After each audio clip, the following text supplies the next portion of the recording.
उद्धव ठाकरे मराठवाड्याच्या पूरग्रस्त भागाचा दौरा करतायत आणि यावेळेस त्यांनी लातूरच्या काडगावमध्ये अतिवृष्टग्रस्त भागाची पाहणी केली आणि शेतकऱ्यांशी संवाद देखील साधलाय। दरम्यान शेतकऱ्यांनी आपल्या व्यथा त्यांच्या समोर मांडल्या, तर हेक्टरी 50,000 रुपये मदतीसाठी आवाज उठवणार असल्याचं त्यांनी यावेळी सांगितलं। तर खचून जाऊ नका असा धीरही त्यांनी पूरग्रस्तांना दिलाय। मदत जाहीर केली, ही मदत जर का नीट पाहिली तर तुम्हाला ती पुरेशी आहे का? नाही।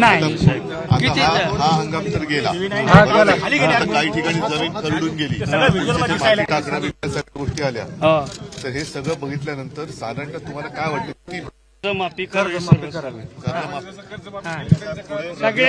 कर्जमाफी झाली तर साहेब शेतकरी काय कशाने द्यायचे आम्ही द्यायचं कशाने?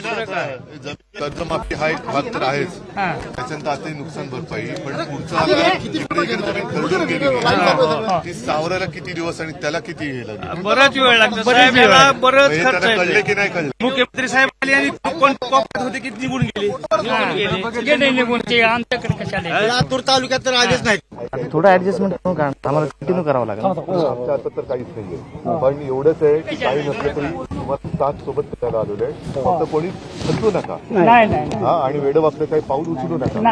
आम्ही तुमच्या पूर्ण ताकदीने सोबत आहोत, त्याच्यामुळे तुमचा आवाज हा आम्ही तिकडे बरोबर त्यांच्या कानावर घालून आपण करून घेऊ। आता कालची मदत जी जाहीर केलेली आहे ती वेळेवर येते की नाही वगैरे सगळ्यावरती आपण लक्ष ठेवून ती करून तर घेऊ, आणि आणखी तुम्ही जे म्हणता की 50,000 त्याची पण मागणी राहू। फक्त ऑगस्ट पर्यंत ते मदत सुद्धा आम्हाला सणाच्या अगोदर मिळाली, दसऱ्याच्या अगोदर आम्हाला मदत भेटावी।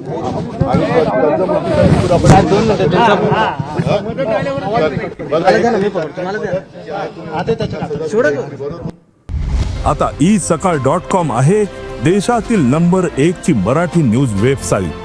प्रत्येक अपडेटसाठी isakal.com ला नक्की भेट द्या।